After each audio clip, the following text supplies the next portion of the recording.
सो Jain candidates कैसा बढ़िया सभी बेहतरीन होगा। डेफिनेटली आप सभी इंडियन नेवी के रिजल्ट का वेट कर रहे हो, तो ये उससे थोड़ा सा स्टेप बढ़ के एक इन्फॉर्मेशन होने वाली है, ठीक है।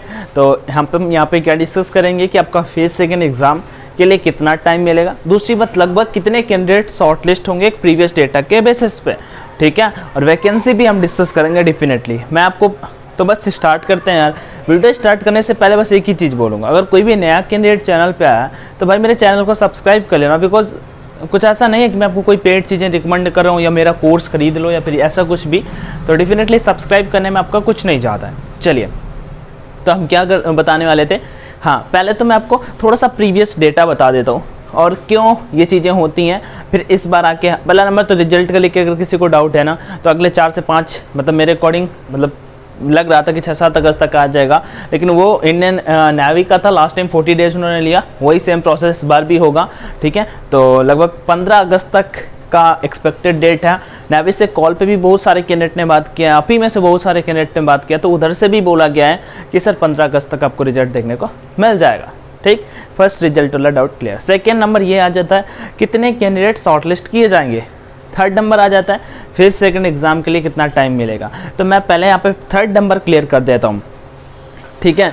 तो third number phase second exam के लिए कितना टाइम मिलेगा। एग्जाम पैट लिए मान लो आपका 15 से 18 अगस्त के बीच में आपका आ जाता है रिजल्ट, तो आप अपना फेज सेकंड एग्जाम मान लेना कि 5 सितंबर से स्टार्ट हो जाएगा, ठीक है। लगभग maximum 20 days, minimum 12 days, maximum 20 दिन और मिनिमम 12 दिन, इतना समय मिलेगा भाई। जो चीज़ें बोल रहा हूँ ऐसे ही होगा, ठीक है। +-1-2 हो सकता, अदरवाइज कुछ भी इधर उधर नहीं भटकेगा। चीज़ें दिमाग में रखो, अगर नेवी करना है, ज्वाइन करना है, ये अग्निवीर है या फिर 50% होंगे, 25% होंगे, ये सब दिमाग से हटा के अगर आप नेवी ज्वाइन करना चाहते हो तो डेफिनेटली हाँ आपको ये सोचना पड़ेगा कि हाँ भैया 20 दिन मिलेंगे, 20 दिन में क्या मैं मैथ्स के फार्मूले पूरे रिवाइज कर पाऊंगा। वैसे तो कर तो सकते हो आप, अगर पढ़ने में ठीक हो तो 3 घंटे में कर सकते हो।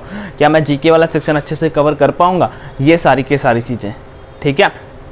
तो आपको समझ में आ गया होगा। तो मैंने क्या बताया, मैक्सिमम आपको 15 से 20 दिन का समय मिलेगा, मिनिमम 12 से 15 दिन का समय आपको फेज सेकंड एग्जाम के लिए मिलेगा। फेज सेकंड एग्जाम में ऑलरेडी आपका पीएफटी होगा, 6.5 मिनट रनिंग का टाइमिंग होगा। मेल कैंडिडेट भाई याद रखना यार, ठीक है, क्योंकि आपके लिए थोड़ा सा डिफिकल्ट हो जाएगा। और उसका पेपर होगा जहाँ पे नेगेटिव मार्किंग नहीं होगी, उसी के बेस पे आपका सिलेक्शन होगा। ये आपका फेज सेकंड में इतने दिनों के बाद ये प्रोसेस होगा, ये आपको पता होना चाहिए। अब महत्वपूर्ण बात ये आ जाती है भैया कितने कैंडिडेट शॉर्ट लिस्ट होंगे, ठीक है। ये आपको पता होना चाहिए कि कितने कैंडिडेट शॉर्ट लिस्ट होंगे। तो डेफिनेटली हम ये चीज़ भी आप सभी को बता देते हैं। होता है क्या है, पहले का मैं आपको थोड़ा सा बताता हूँ, थोड़ा सा प्रीवियस जाता है। मान लो हम तैयारी करते थे, ठीक है। मैंने भी एग्ज़ाम्स क्रैक किए हैं, नेवी के एग्ज़ाम मैंने क्रैक किए हैं। सबसे पहले मैंने चाणक्यपुरी, दिल्ली आप में से बहुत लोग गए होंगे, सबसे पहले वहीं पे किया था, ठीक है। चाणक्यपुरी मामा के साथ में अपने गए थे। हाँ, SSR का एग्ज़ाम था ऑफलाइन मोड में। एक बार मैं इसमें कहाँ पे, यहाँ पे, अरे यार मतलब लखनऊ में पेपर था, फर्स्ट टाइम नेवी AA का पेपर, ठीक है। उसका मुंबई पे मेडिकल लगा था। और जो सेकंड टाइम था जालंधर, MS जालंधर में मुझे रीमेडिकल एग्ज़ाम मिला था। हाँ, 3 बार की एयरफोर्स के साथ थोड़ा अच्छा वाला कॉम्बिनेशन रहा है, ठीक है, कि एयरफोर्स का पेपर ईजी आता था यार, तब प्रिपरेशन के बेसिस पे हम चीज़ें आपको बता रहे हैं। चलो ये तो चीज़ें हो गई। अब मैं आपको बता देता हूँ पहले क्या होता था। लगभग 2000 से 2500 वैकेंसी होती थी, और नेवी ने पहले ही फिक्स कर रखा था कि भैया उनको 10,000 कैंडिडेट लेने हैं। लेकिन अभी क्या है, नेवी ने बताया ही नहीं, क्योंकि भाई पहले क्या होता था अलग अलग, जैसे देखो मेरा ऑफलाइन पेपर हुआ, तो ऑफलाइन पेपर में एक ही दिन में सारा प्रोसेस, उसके बाद ऑनलाइन होने लगा। ऑनलाइन में क्या हुआ, पहले पेपर हुआ, फिर रिजल्ट आया, फिर कट ऑफ गई, कट ऑफ के बाद फिर हमारा सेकंड स्टेज हुआ, उसमें हमारा फिजिकल का प्रोसेस होता था, उसी दिन मेडिकल हो जाता था, ये वाला प्रोसेस हुआ।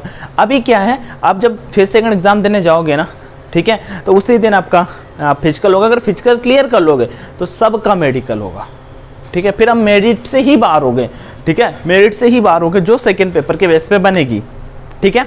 अब देखो, तो पहले क्या होता था भाई, 2000 से 2500 वैकेंसी होती थी और लगभग 10,000 कैंडिडेट शॉर्टलिस्ट किए जाते थे, क्योंकि रनिंग का टाइमिंग 7 मिनट होता था। और दूसरा पेपर का कुछ ऐसा नहीं था कि आपका दूसरा पेपर होगा या कुछ ऐसा कुछ, ठीक है। अब क्या सिस्टम, ये वाला सिनेरियो हटा, दूसरा रिक्रूटमेंट है अभी पिछला वाला, उसमें नेवी ने चेंजमेंट किए। उन्होंने कहा कि हम जो पहला पेपर है वो क्वालिफाइंग कराएंगे, ठीक है, उसमें कुछ कट ऑफ देंगे, उसका जो बिल्कुल लो लेवल के कैंडिडेट है, मान लो अब भाई अगर मान लो मैं यूपी से बिलोंग करता हूँ, ठीक है, हरियाणा, यूपी, राजस्थान, मध्य प्रदेश, बिहार, ये ऐसे स्टेट हैं जहाँ पे हरियाणा जैसे स्टेट का भाई जब निगेटिव मार्किंग होती थी तो लगभग 60, राजस्थान के स्टेट का कट ऑफ 55, 60, 70 तक 69 नंबर तक गया हरियाणा का कट ऑफ, नहीं पता है आपको बता।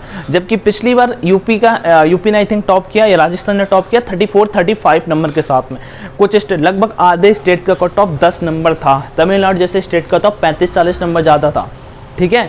और अभी क्या वो 10 नंबर गया, इसके पीछे का केवल एक ही रीजन था भाई, नेवी ने फॉर्म कितने फिल करे, लगभग 2 से 2.5 लाख फॉर्म फिल हुए थे, ठीक। उसमें उन्होंने क्या किया, शॉर्ट लिस्ट ज़्यादा कैंडिडेट को किया, क्योंकि भाई सेकंड स्टेज में फिजिकल भी हार्ड कर दिया, 7 मिनट की रनिंग 6.5 मिनट में कर दी, और सेकंड स्टेज में जो एग्ज़ाम कराया उसमें भी तो उन्हें बिठाने के लिए लड़के चाहिए ना, कि पता लगे कि हाँ बस अब मान लो 2 लाख फॉर्म फिल हुए हैं, 1.5 लाख कैंडिडेट ने पहला पेपर दिया, ठीक है, उसमें से मान लो 1 लाख बाहर कर देता है, ठीक है, और ज़्यादा बाहर कर देते हैं। एटलीस्ट मैं कहता हूँ अगर पिछली बार 1300-1400 वैकेंसी थी, उसमें से लगभग 15 से 20 हज़ार, लगभग 20 हज़ार कैंडिडेट को शॉर्ट लिस्ट किया था जब 1500 वैकेंसी थी।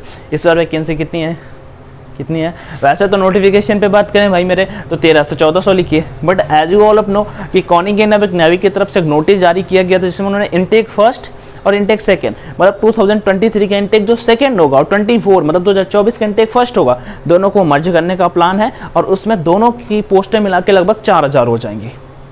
फॉर्म कितना फिल हुआ है? लगभग 2.5 लाख, 50,000 कैंडिडेट ने पेपर नहीं दिया होगा, तो मेरे अकॉर्डिंग लगभग 30,000 कैंडिडेट ये पेपर इस बार क्लियर करने वाले हैं। और जिन भी कैंडिडेट ने लगभग 25 से 30 स्कोर किया होगा, सबके सब क्लियर कर जाओगे यार, समझ रहे हो। जो बस फॉर्म फिल किए थे, 12th पास किए, उन पढ़ाई नहीं करी, पेपर देने गए, तुक्के मार दिए नेगेटिव, मतलब जिन्होंने हर एक सेक्शन में भाई 10-10 क्वेश्चन भी बना लिए होंगे ना, डेफिनेटली वो सारे के सारे कैंडिडेट शॉर्ट लिस्ट हो जाएगा। भैया 10-10 question, I am come from Orissa, I am come from Gujarat, I am come from Assam, I come from Nagaland, मैं नॉर्थ ईस्ट मतलब नॉर्थ ईस्ट से बिलोंग करता हूँ, भैया 40 नंबर कैसे जा सकते हैं कट ऑफ? भाई मेरे 40 जाएगी ही नहीं आपके स्टेट का, आपके किसी भी स्टेट का 15 से 20 नंबर से ज़्यादा किसी भी कंडीशन में नहीं जा सकते। यूपी और राजस्थान, हरियाणा, मध्य प्रदेश, इन स्टेट का कट ऑफ मैक्सिमम होगा लगभग 35 नंबर, और सब स्टेट के इससे कम रहेगा। अगर अब यहाँ पे मैंने क्या बताया, अगर 4000 वैकेंसी के बेसिस पर नेवी शॉर्ट लिस्ट करेगी तो लगभग भाई मान सकते हो आपका 30 से 35,000 कैंडिडेट को शॉर्ट लिस्ट करेगी, अगर 4000 के बेसिस पर शॉर्ट लिस्ट करेगी। और अगर वैकेंसी को डिवाइड कर देती हैं, भाई देखो जितनी पॉसिबिलिटी है वो सारी बता दे रहा हूँ, अगर वैकेंसी डिवाइड कर देते हैं कि अगला पेपर वो फिर से कंडक्ट कराएंगे, इसमें केवल 2000 कैंडिडेट के बेसिस पे करेंगे, तो हो सकता है कि आपका 1-2 नंबर का प्लस माइनस हो जाए, बाकी यही सेम टू सेम रहेगा, कुछ भी चेंजमेंट नहीं होगा, समझे। ये आपका नेवी का हो गया। आगे बढ़ते हैं, ठीक। तो मेरे अकॉर्डिंग जो मैंने आपको बताया, अब इन स्टेट से अगर आप बिलोंग करते हो, जो मैंने अभी यूपी, बिहार, हरियाणा, राजस्थान बताया, यहाँ से भी अगर आपके 30 से 35 नंबर तक बन रहा है तो डेफिनेटली आप शॉर्ट लिस्ट होने वाले हो भाई। रनिंग पे फोकस करो, फेज सेकंड के पेपर पे फोकस करो। और मैंने फेज सेकंड का एग्जाम इतनी जल्दी क्यों होगा उसका भी रीजन बताया, पिछली बार भी हुआ था, उससे आप प्रीवियस हिस्ट्री पे उठा के देखोगे, नेवी आपको 2 महीने का समय नहीं देती है, अब स्पेशली तो इस बार नहीं देगी, क्योंकि as you all up know भाई मेरे, नोटिफिकेशन उठाओगे ना तो नोटिफिकेशन में मेंशन कर रखा है कि मेरिट अक्टूबर में आएगी, और नेवी मेरिट अक्टूबर में देगी, तो समझ जाओ यार 20-22 अक्टूबर को मेरिट आ जाएगी, और आज 10-12 अगस्त को मैं वीडियो बना रहा हूँ, ठीक है। तो लगभग इस महीने में 20 दिन बचे हुए हैं, पूरा 1 महीना, लगभग आपके पास 50 दिन में नेवी को भर्ती कंप्लीट करनी है, रिजल्ट देना है, स्टेज 2 कराना है, उसके स्टेज 2 के बाद मेडिकल तो चलो मान लो उसी दिन हो जाएगा, लेकिन री मेडिकल तो होगा, और री मेडिकल के लिए लगभग आपको 21 दिन का समय मिलता है नेवी के द्वारा। नेवी का सिस्टम अच्छा है, मेडिकल में आप 21 दिन के भीतर कभी भी जा सकते हो। एयरफोर्स क्या आता है, एयरफोर्स डेट देता है, ठीक है। ऐसा जिन लोगों ने दोनों फेस किया उनको सब चीज़ें पता होंगी। तो बस यही था, आप सभी अगर आप इस क्राइटेरिया में आ रहे हो जो मैंने बताया, तो डेफिनेटली आप सभी शॉर्ट लिस्ट हो गए। फेज सेकंड पे फोकस करो, पढ़ाई करते रहो। टेलीग्राम चैनल ऑनलाइन एजुकेशन नहीं ज्वाइन किया तो ज्वाइन कर लेना। वीडियो या इन्फॉर्मेशन जैसी भी लगी हो कमेंट में बताना, मेरा क्या मोटिव था आप सभी को बताना कि हाँ ये चीज़ें हो सकती हैं, तो डेफिनेटली इनको आप फॉलो करिए, ठीक है। बाय बाय, टेक केयर, मस्त रहिए, स्वस्थ रहिए। चैनल पे फर्स्ट टाइम विजिट किया तो सब्सक्राइब जरूर कर लीजिएगा। वीडियो पे लाइक का भी ऑप्शन होता है तो जरूर उसका यूज करिएगा। और thank you for watching this video. Take care, thank you, bye bye.